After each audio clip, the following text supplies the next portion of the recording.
آپ سب کا شکریہ. ویلکم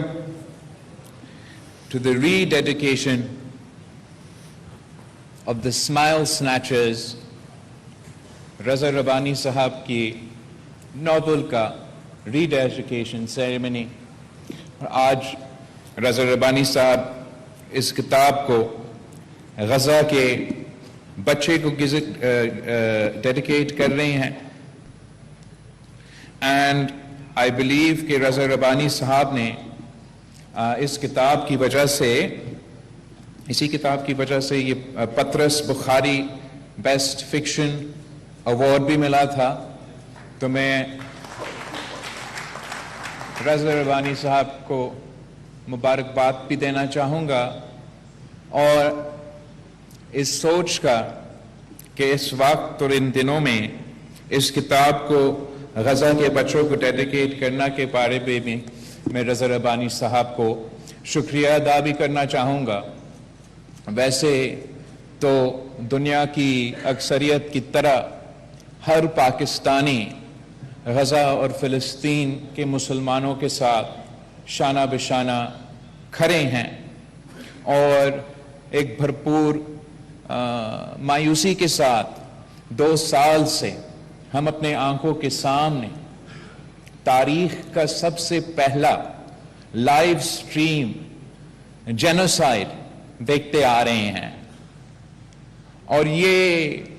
تاریخی جینوسائیڈ میں پوری دنیا نے دیکھا،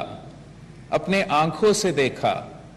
کہ نہ صرف مسلمانوں کا اور فلسطین کے عوام کا غزہ کا جینوسائیڈ ہے،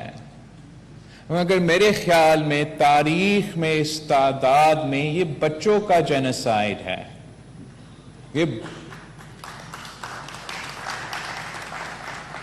اور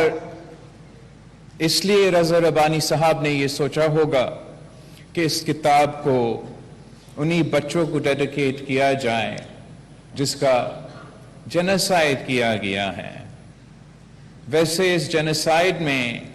نہ صرف بچوں کا جینوسائیڈ کیا گیا ہے، مگر یہ تو صحافیوں کا بھی جینوسائیڈ رہا ہے، یہ تو ڈاکٹرز اور نرسز کا بھی جینوسائیڈ رہا ہے. اور جب پوری دنیا اس بات کو ویلکم کرے گی کہ کہنے کے حد تک سیز فائر ڈکلیئر کیا گیا ہے، اور کل ایک شاندار سیریمنی میں ایجپٹ میں اس سیز فائر پہ دستخط بھی کیا گیا. مگر تاریخ میں ہم نے دیکھا ہے کہ اگر کسی ممالک نے تاریخ کا سب سے زیادہ سیز فائرز توڑے ہیں تو وہ بھی یہ زائنسٹ ریجیم رہا ہے. تو اس لیے جبکہ ہم اس سیز فائر کو ویلکم کرتے ہیں، امید رکھتے ہیں کہ یہ سیز فائر جاری رہے گا، اور کم از کم جو as an man made فیمن impose کیا گیا غزہ کے عوام پہ، اس کو ایڈریس کیا جا سکے گا. لیکن پوری مسلم امہ بھی اس کو غور سے دیکھ رہے ہوں گے کہ ایسے تو نہیں ہوگا کہ یہ سیز فائر بھی توڑا جائے. میں حکومت وقت کا خارجہ پالیسی کو خاص طور پہ جہاں تک یہ فلسطین کے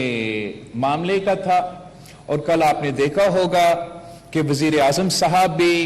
وہاں موجود تھا، اور خاص طور پہ ڈونلڈ ٹرمپ صاحب نے، صدر ٹرمپ نے ہمارا وزیر اعظم صاحب کو